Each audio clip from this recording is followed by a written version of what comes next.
नमस्कार प्यारे साथियों, आपका स्वागत है आपके अपने YouTube चैनल में और मैं हूं पदम सिंह। तो प्यारे मित्रों, अपन जो है बात कर रहे हैं पटवारी का जो प्रीवियस पेपर जो हुए हैं उनके सॉल्यूशन पर।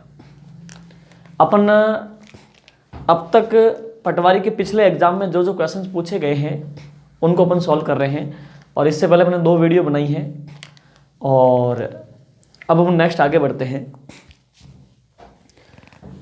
आपके सामने जो क्वेश्चन है प्यारे मित्रों वो है फील्ड बुक का। क्वेश्चन दिया गया है, दी गई फील्ड बुक का क्षेत्रफल है। ये आपके सामने फील्ड बुक दे रखी है, पटवारी 2016 मेंस का क्वेश्चन है।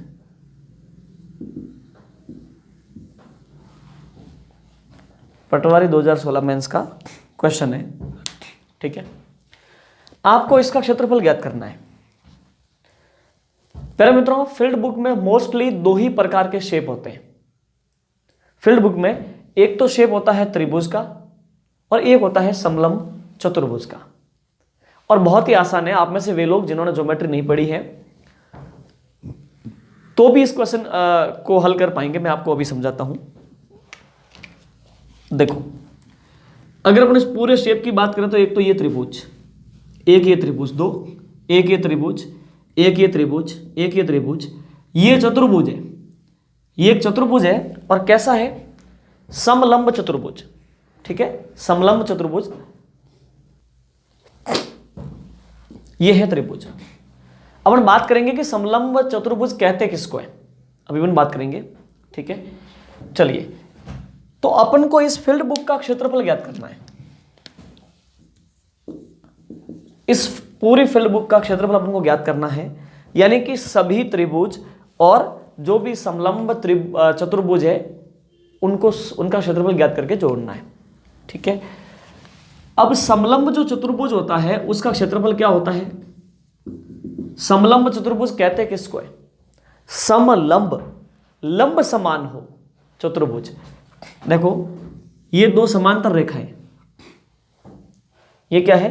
2 समांतर रेखाएं।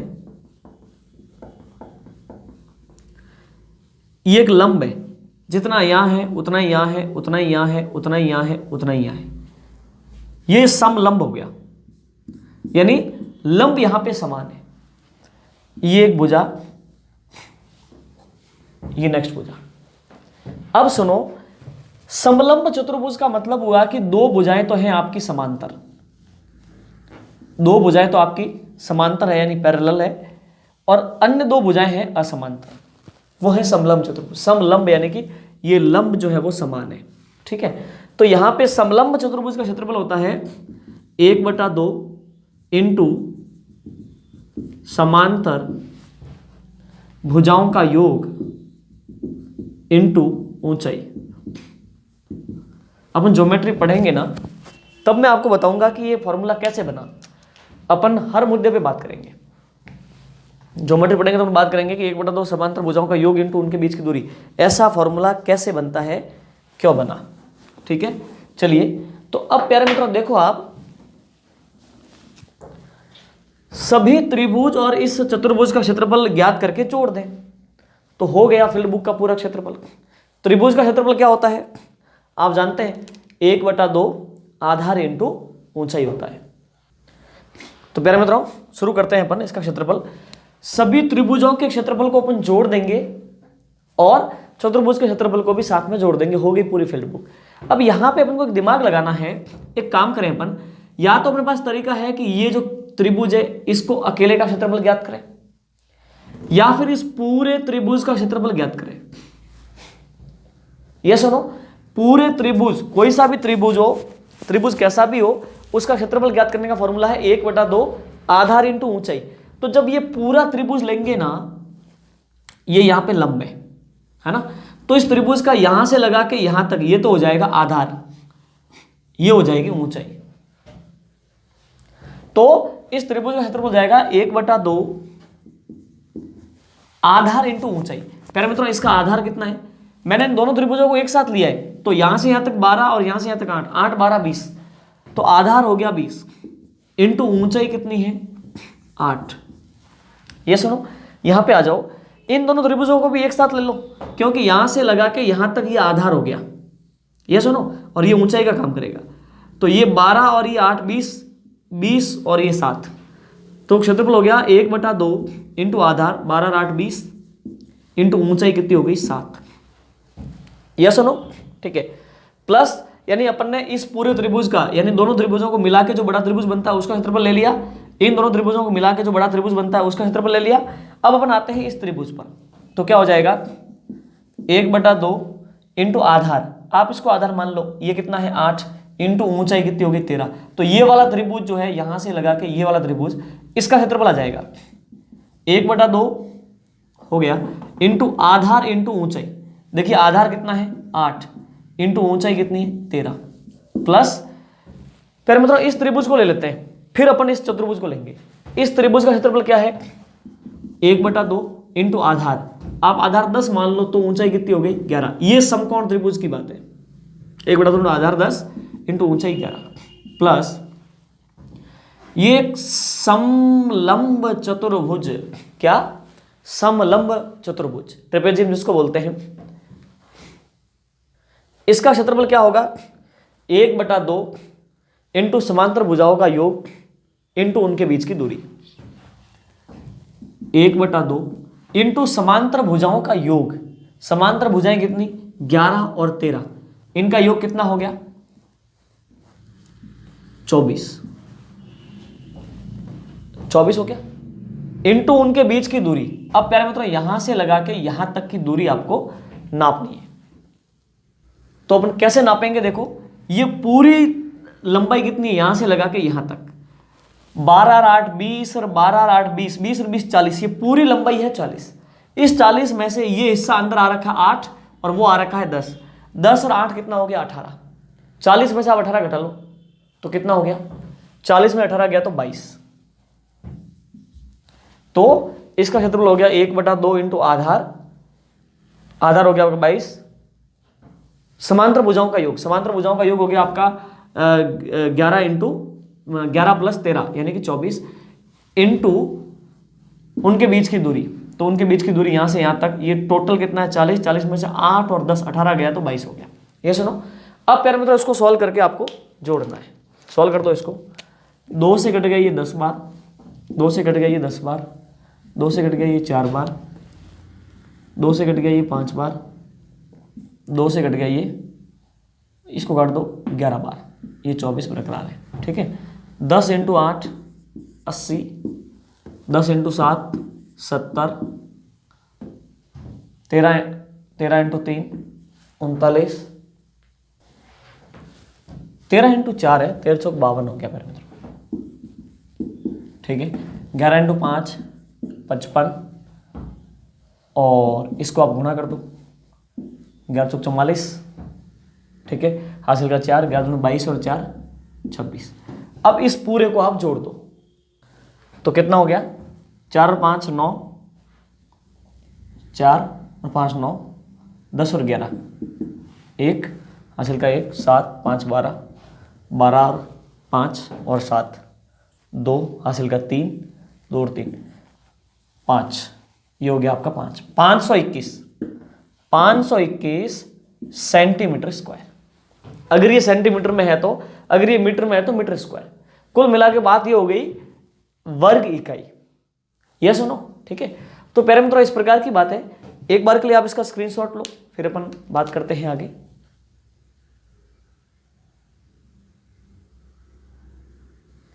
ठीक है प्यारे मित्रों, जब भी फील्ड बुक आपके सामने हो आपको एक ही ध्यान रखना है कि उसमें 2 टाइप के शेप होंगे, एक तो होगा त्रिभुज और एक शेप होगा समांतर चतुर्भुज, समलंब चतुर्भुज का, ठीक है। त्रिभुज जो होता है उसका क्षेत्रफल होता है 1/2 आधार इंटू ऊंचाई, और समलंब जो चतुर्भुज होता है उसका क्षेत्रफल होता है 1/2 इंटू समांतर भुजाओं का योग इंटू उनके बीच की दूरी।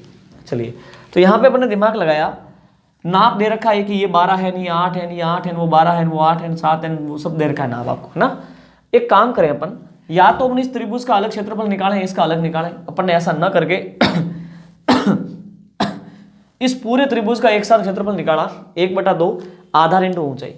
यहां से यहां तक आधार कितना हो गया 12 और 8 20 का आधार हो गया, इंटू ऊंचाई कितनी हो गई 8।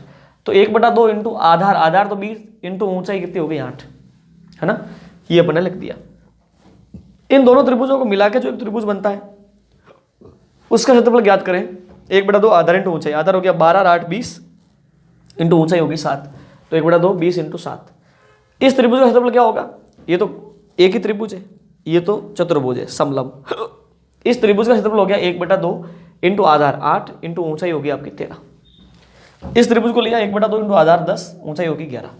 अब इस समलंब चतुर्भुज का क्षेत्रफल होगा 1/2 इंटू समांतर भुजाओं का योग। यहाँ पे समांतर भुजाएं कितनी है 11 और 13, इनका योग हो गया 24। 1/2 इंटू समांतर भुजाओं का योग 24 इंटू उनके बीच की दूरी, यहाँ से यहाँ तक टोटल 8 12 8 12, ये हो गया 40। 40 में से ये हिस्सा अंदर आ रखा 8 और वो कितना आ रखा 10, 8 और 10 कितना हो गया 18। 40 में 18 क्या तो 22, तो इनके बीच की ये वाली दूरी जो है वो हो गई आपकी 22, तो ये कट गया। कैलकुलेशन किया तो 521 वर्ग सेंटीमीटर। काफ़ी लोग ये सोच रहे हैं कि सर ये इतना सा तो 8 है और यहाँ से यहाँ तक 8 कैसे है। फिर मतलब ये बात सही है, थोड़ा सा मिस्टेक इस क्वेश्चन में लग रहा है, शेप में मिस्टेक लग रहा है, केवल डायग्राम एग्जैक्टली जो एग्जाम में था मैंने वही डायग्राम यहाँ पे उतारा है, तो डायग्राम को बनाने में थोड़ी मिस्टेक है, लेकिन उसने नाप जब दे दिया है तो अपन को किसी प्रकार का दिमाग नहीं लगाना है भाई, उसने ऑलरेडी कह दिया। अब अपन कहेंगे कि सर यहाँ से यहाँ तक 8 है, यहाँ से यहाँ तक भी 8, तो अभी फिलहाल अपन को इस प्रकार का दिमाग नहीं लगाना है। सही बात है, वो शेप उन्होंने गलत बनाया, ये लाइन इसके बराबर आनी थी, ठीक है। चलिए तो प्यारे मित्रों इस प्रकार की बात है। अब यहाँ पे केवल अगर त्रिभुजों के क्षेत्रफल की अगर वो बात करें तो आपको क्या करना है, वो केवल यूं कह दें कि इस मतलब फील्ड बुक में केवल त्रिभुजों का क्षेत्रफल होगा, तो ये त्रिभुज ये और ये जोड़ देना है, ये सुनो, यानी कि इसको घटा दोगे आप 1/2 24 इंटू 22 को घटा दोगे। क्लियर, ठीक है। चलिए अब प्यारे मित्रों अपन आगे बढ़ते हैं।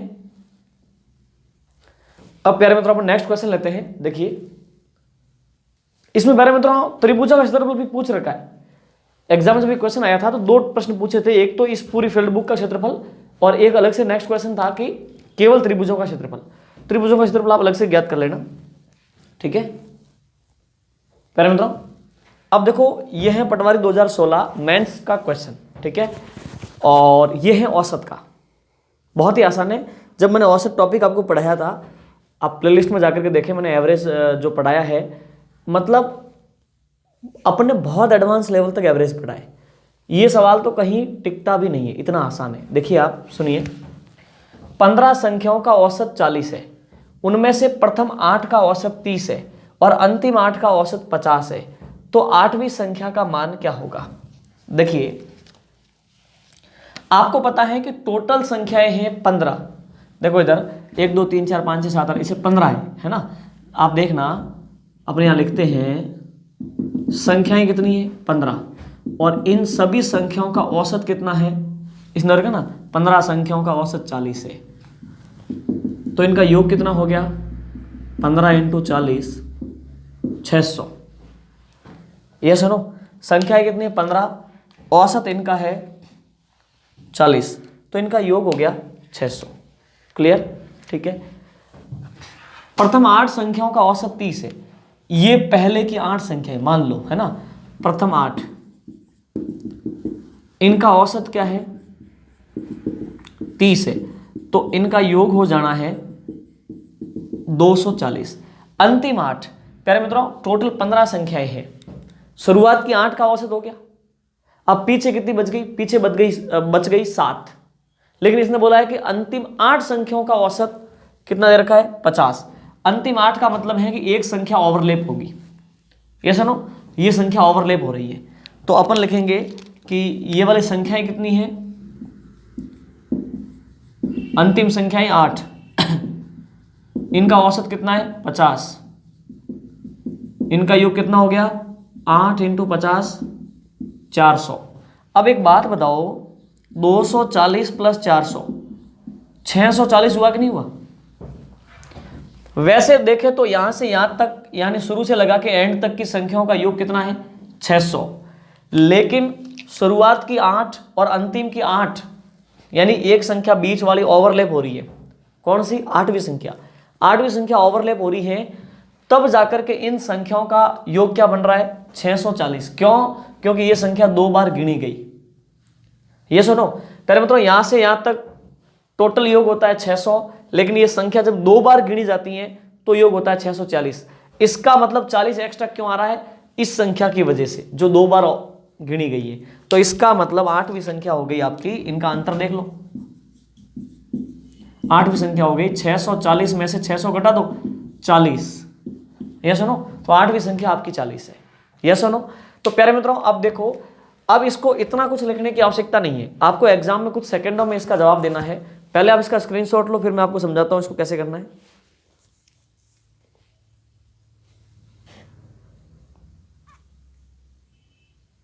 ठीक है, अब सुनो प्यारे मित्रों, देखना, अपन को पता है कि 15 संख्याएं हैं जिनका औसत 40 है, तो 15 इंटू 40 600 सभी संख्याओं का योग है। शुरुआत की 8 का औसत और अंतिम 8 का औसत, तो 8 और 8 तो 16 हो गई। क्या संख्या 16 है? क्या नहीं है। इसका मतलब बीच वाली संख्या ओवरलैप हो रही है, शुरुआत की 8 में भी 8वीं संख्या आ रही है और अंतिम 8 में भी 8वीं संख्या आ रही है। तो 8वीं संख्या कितनी बार आ रही है? 2 बार। तब उनका योग क्या बनता है? तो वो देखो, शुरुआत की 8 का औसत आपको दे रखा है, शुरुआत की 8 का औसत 30 है, तो 240 शुरुआत की 8 का योग हो गया। अंतिम 8 का औसत आपको दे रखा है 50, तो 400 उनका योग हो गया। 400 और 240 आपका हो गया 640। वैसे तो इनका योग कितना है? 600, और वैसे 640 क्यों आ रहा है? क्योंकि बीच वाली संख्या ओवरलैप हो रही है, इसकी वजह से आ रहा है। वो कितनी है? वो 40 है, सिंपल सी बात है। ये सुनो, चलिए तो प्यारे मित्रों अब हम लेते हैं नेक्स्ट क्वेश्चन। देखो कितने आसान है ये क्वेश्चन, ये पटवारी 2016 मेंस के क्वेश्चन है, चुटकियों में सोल्व होने वाले क्वेश्चन है। अगर आप इस पैटर्न से पढ़ते हैं तो आप जब औसत टॉपिक मैंने पढ़ाया है, प्लेलिस्ट में जाके आप देखेंगे, अगर आपने ये पूरा टॉपिक देखा है, अगर नोट्स बनाए हैं ना, तो कोई सवाल नहीं बचेगा जो आप नहीं कर पाओ। ठीक है प्यारे मित्रों, चलिए अब नेक्स्ट क्वेश्चन लेते हैं। प्यारे मित्रों ये क्वेश्चन है नेक्स्ट पटवारी 2016 मेंस का। ठीक है, सुनो, ये भी औसत का क्वेश्चन है। आप में से हर व्यक्ति, मैं सॉल्व नहीं करवाऊं तो भी कर सकता है। कैसे? देखो प्रश्न क्या लिखा हुआ है, एक आदमी पहले 4 महीने में औसतन 1800 रुपए प्रति माह खर्च करता है, अगले 8 महीने में औसतन 2000 रुपए खर्च करता है, एक साल में 5600 रुपए वो बचा लेता है, तो उसकी औसत मासिक आय क्या है? एक बात बताओ, शुरुआत में 4 महीने तक औसत 1800 खर्चा किया, तो 7200 रुपए टोटल खर्च हुए शुरुआत के 4 महीनों के। यस और नो?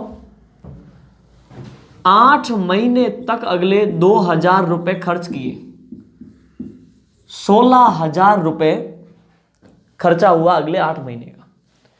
शुरुआत के 4 महीने का 1800 के हिसाब से 7200 का खर्चा हुआ है, 8 महीनों का 2000 के हिसाब से 16000 का खर्चा हुआ है, और उसने लास्ट में बचा भी लिए, लास्ट में उसकी जो बचत है वो है 5600। कितनी है? 5600। इसका मतलब टोटल एक साल में उसने कमाए कितने, ये बताना। ये बताने के बाद में अपन 12 का भाग दे देंगे, एक साल का औसत इनकम आ जाएगा। 0 0 8 7 5 12 6 8 हासिल 2, ठीक है, एक तो ये 2 हो गया।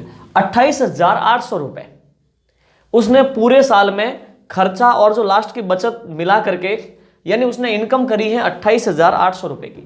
पूरे साल की उसकी इनकम 28,800 है।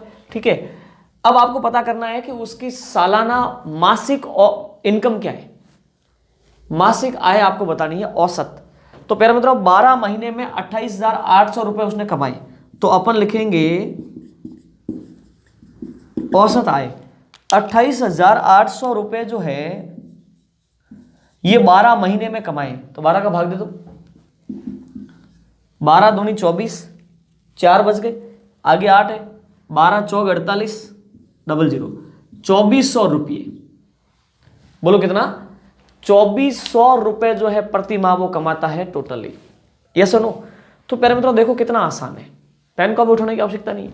18 चौक 72, 7200 रुपए कमा लिए, मतलब तभी तो उसने खर्चा किया भाई। 4 महीने का 1800 के हिसाब से 7200 का खर्चा है, अगले 8 महीने का 2000 के हिसाब से 16000 का खर्चा है, और 5600 रुपये उसने बचा लिए। तो 7200 और 16000 5600 ये हो गया 28,800। 28,800 पूरे साल में उसने इनकम की कितने महीने में? 12 महीने में। आपको प्रति माह औसत बताना है, तो 28,800 में 12 का भाग दिया तो 2400 रुपये का प्रति माह उसका औसत है। Yes no? चलिए, तो प्यारे मित्रों आप इसका स्क्रीनशॉट लो।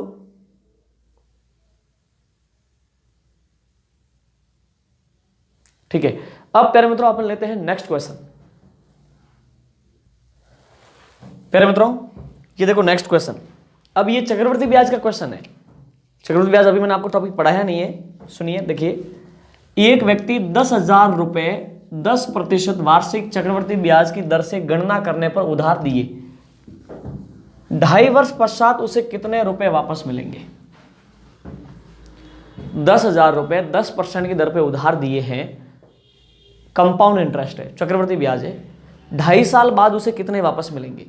चक्रवृद्धि ब्याज का मतलब होता है कि वहां पे आपको ब्याज का ब्याज मिलेगा। इस वर्ष का जो ब्याज है वो मूलधन के साथ जुड़ेगा, अगले वर्ष इस पूरी राशि पर आपको ब्याज मिलेगा। तो देखिए 10,000 रुपये, ये सुनो 10% का रेट ऑफ इंटरेस्ट है, 2.5 साल का आपको मिश्रण ज्ञात करना है। तो आपको ऐसे देखना है कि अपने आप में 100% है, एक साल में 10% का ब्याज लगेगा तो आपको 110% मिलेगा। ये पहले साल का मिश्रण है। दूसरे साल वापस 10% ब्याज लगेगा, लेकिन इस पूरे का 10% जब ब्याज होगा तो 110% मिश्रण हो जाएगा इस पूरे का। अब तीसरा साल पूरा नहीं है, वहां पे आधा साल है, तो आधे साल, पूरे साल का दर क्या है 10%, तो आधे साल का 5%, तो ये हो गया 105/100। ये सुनो वापस आप देखो प्यारे मित्रों, यहां से यहां तक ये क्या है, ये है पहले साल का मिश्रधन, ये क्या है, ये है दूसरे साल का मिश्रधन, और ये पूरा क्या है, ये है 2.5 सालों का मिश्रधन। ये सुनो 10% का ब्याज लगा तो 110% हो गया, फिर वापस 10% ब्याज लगा तो 110% हो गया, फिर आगे आधा ही साल है तो 10% पूरा ब्याज थोड़ी लगेगा, 5% लगेगा, तो 105% हो गया। जब मैं आपको ब्याज टॉपिक समझाऊंगा ना तब आपको समझ में आएगा कि ऐसा कैसे होता है। 00 से 00 कैंसिल, 00 से 00 क्या है, 00 से 00, 11 11 121 इंटू 105, ठीक है, 11 11 121 इंटू 105, ये हो जाएंगे आपके 12,705 रुपये, 12,705। ये सुनो, तो प्यारे मित्रों ये है आपका आंसर कि 2.5 वर्ष के अंत में हमारे को टोटल कितना मिलने वाला है, 12,705 रुपए। ये सुनो तो कितना इंटरेस्टिंग है, बहुत आसान है। चलिए आप इसका स्क्रीनशॉट लो।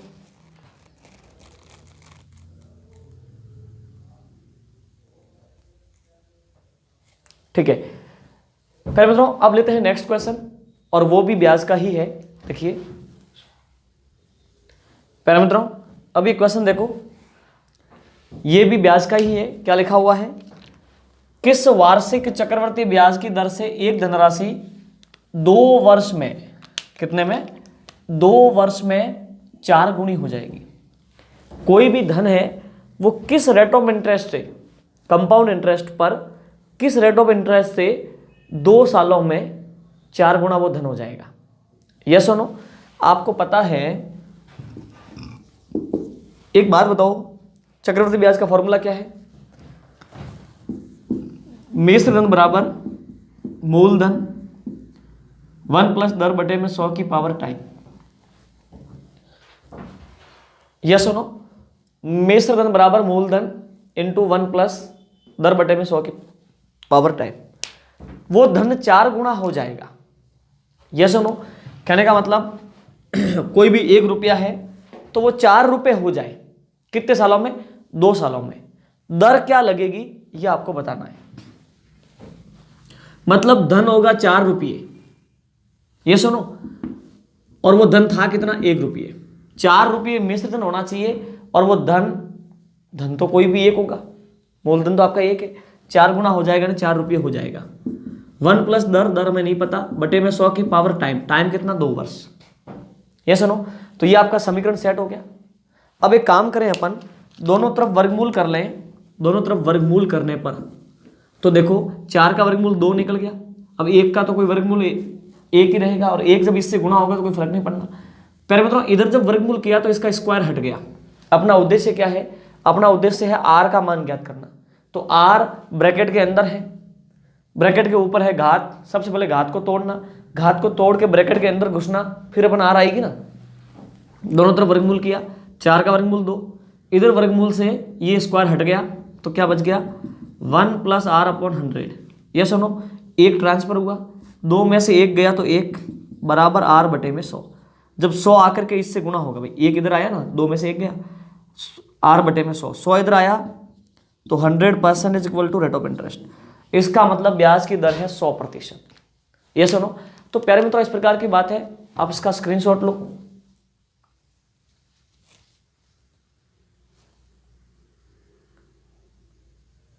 ठीक है, अब प्यारे मित्रों अपन आगे बढ़ते हैं। एक और क्वेश्चन जो है वो भी है ब्याज का है, वहां पे चक्रवृद्धि ब्याज और साधारण ब्याज का कंपैरिजन अपन देखते हैं। नेक्स्ट क्वेश्चन प्यारे मित्रों, अब ये देखो नेक्स्ट क्वेश्चन, पटवारी 2016 मुख्य परीक्षा का, किसी धनराशि का 2 वर्ष का चक्रवृद्धि ब्याज 376.2 रुपए और साधारण ब्याज 360 रुपए हो तो वो धनराशि क्या होगी। ब्याज का क्वेश्चन है, मतलब कोई धन है, धन हमको नहीं पता, किसी निश्चित रेट ऑफ इंटरेस्ट से 2 सालों का सिंपल इंटरेस्ट तो आपका है 360 रुपए और कंपाउंड इंटरेस्ट है आपका 376.2 रुपए। आपको बताना है कि वो धन क्या है। ठीक है, जब आप मैंने प्लेलिस्ट में आप वीडियो देखोगे, वहां पे सिंपल इंटरेस्ट का पहला वीडियो देखना, ब्याज का पहला वीडियो देखना, जिसमें मैंने आपको समझा रखा है कि चक्रवृद्धि ब्याज और साधारण ब्याज में अंतर क्या होता है। तो अंतर ये होता है कि चक्रवृद्धि ब्याज और साधारण ब्याज का मुख्य अंतर ये है कि चक्रवृद्धि ब्याज में ब्याज का भी ब्याज लगता है, जबकि साधारण ब्याज में हमेशा ब्याज मूलधन पर ही लगता है, ब्याज का ब्याज नहीं लगता। साधारण ब्याज में ब्याज का ब्याज नहीं लगता, इसकी वजह से ब्याज हमेशा बराबर रहता है, जबकि चक्रवृद्धि ब्याज में ब्याज का ब्याज लगने के कारण हर साल ब्याज में वृद्धि होती जाती है।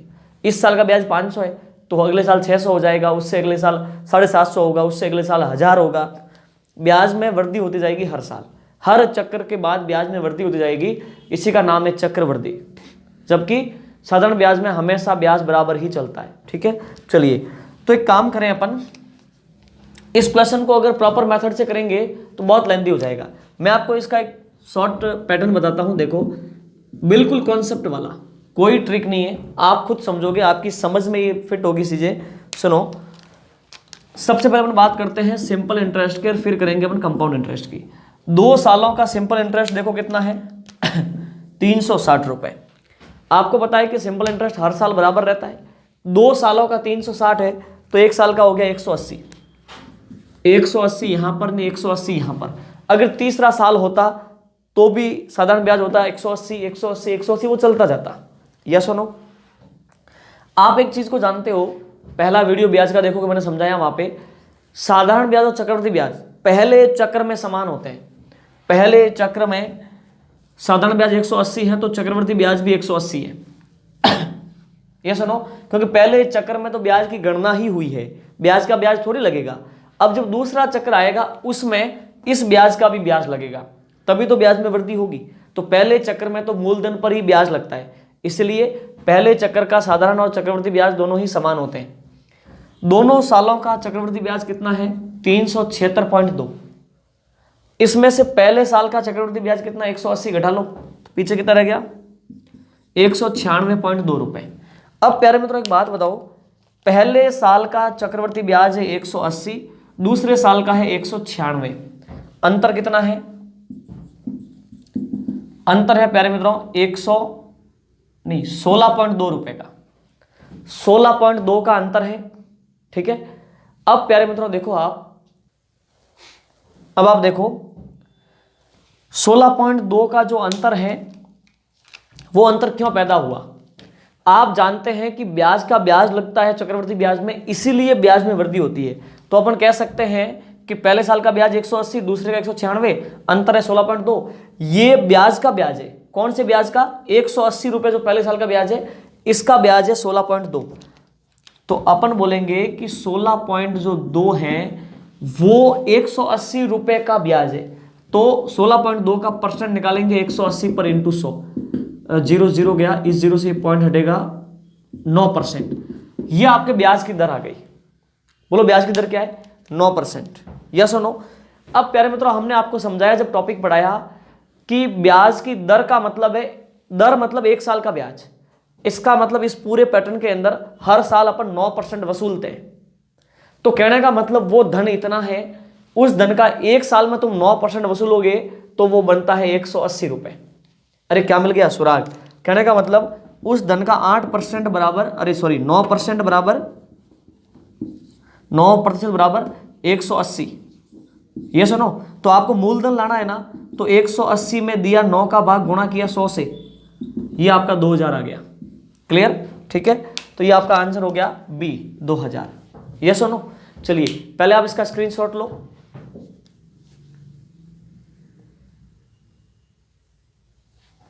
ठीक है, अब प्यारे मित्रों ये क्वेश्चन अभी आपको थोड़ा सा अजीब लग रहा होगा क्योंकि आपने पहली बार इस कॉन्सेप्ट को पढ़ा है। जब मैं कंपाउंड इंटरेस्ट पढ़ाऊंगा उस समय आप कंफर्म कर पाओगे कि ये तो बहुत आसान है। अगर मुझे ये क्वेश्चन एग्जाम में करना हो तो मैं पेन कॉपी नहीं उठाऊंगा, मैं सीधा यूँ देखूंगा 2 सालों का सिंपल इंटरेस्ट 360 है ना, तो 1 साल का हो गया 180। कंपाउंड इंटरेस्ट 376 है, उसमें से 180 तो पहले साल का होगा ही होगा क्योंकि सीआई और एसआई पहले साल में समान होते हैं। दूसरे साल का हो जाएगा 196, तो 180 और 196 में अंतर है 16.2 का, है ना। 16.2 जो है वो ब्याज का ब्याज है, किस पर? 180 का ब्याज है, पहले साल के ब्याज का ब्याज है। 16.2 का परसेंट निकालो 180 पर, तो 9%। इसका मतलब ब्याज की दर है 9%।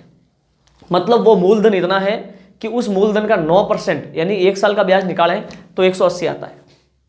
ये सुनो, तो अपन को सुराग मिल गया कि 9% बराबर 180। तो अपन को वो धन लाना है, सीधा 180 में 9 का भाग दे दो, 1% का वैल्यू आया, गुणा कर दिया 100 से, 100% का वैल्यू आ गया 2000। ये सुनो, तो पहले मतलब इतना आसान है, मैथमेटिक्स बिल्कुल सरल है। अब ये जो मैं क्वेश्चन करवा रहा हूँ ये पटवारी 2016 के क्वेश्चन है। क्या आपको लग रहा है ये टफ है? इससे तो कहीं एडवांस लेवल के क्वेश्चन अपन पढ़ रहे हैं जो मैं टॉपिक पढ़ा रहा हूँ आपको उसमें। तो प्यारे मित्रों इसलिए मैं कह रहा हूँ कि मैथमेटिक्स बहुत सरल है, बस उसको कॉन्सेप्चुअल तरीके से समझना है। अगर आप इसमें और कोई ट्रिक लगाएंगे तो आप उलझ जाएंगे। ठीक है, तो प्यारे मित्रों इसी प्रकार से आप पढ़ते रहिए, नोट्स बनाते रहिए, और जैसे जैसे मेरे को टाइम मिल रहा है मैं आपको जो है टॉपिक्स दे रहा हूँ, क्योंकि अजमेर में अपना ऑफलाइन कोचिंग है तो यहाँ पे भी क्लासेस शुरू हो गई हैं, तो उसमें भी मेरा शेड्यूल बिजी रहता है। इस वजह से मैं वहाँ से टाइम निकाल के ये वीडियो बनाता हूँ। ठीक है प्यारे मित्रों, तो मेरी कोशिश रहेगी जितने हो सके मैं जो है वीडियो बना करके आपको प्रोवाइड करूँ। तो प्यारे मित्रों आप अपने दोस्तों को शेयर कीजिए और आपकी जो फीलिंग्स है वो कमेंट बॉक्स के माध्यम से हम तक पहुँचाइए ताकि हम प्रेरित हो आपके वीडियो बनाने के लिए। ठीक है, इससे आगे अपन नेक्स्ट बात करेंगे अगले वीडियो में। Thank you so much.